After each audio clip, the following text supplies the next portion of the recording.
කතාවට ආවතින් ඔයා අද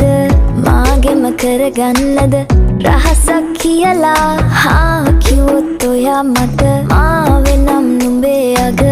රැජිනිය සදහට මං දෙවරක් නොහිතා සැරෙන් සැරේ කෝලෙන් බල බලා ඇසේ අස්සෙන්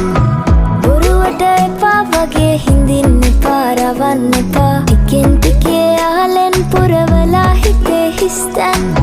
නුඹ මට හිතක් වටින කෙනා නිසා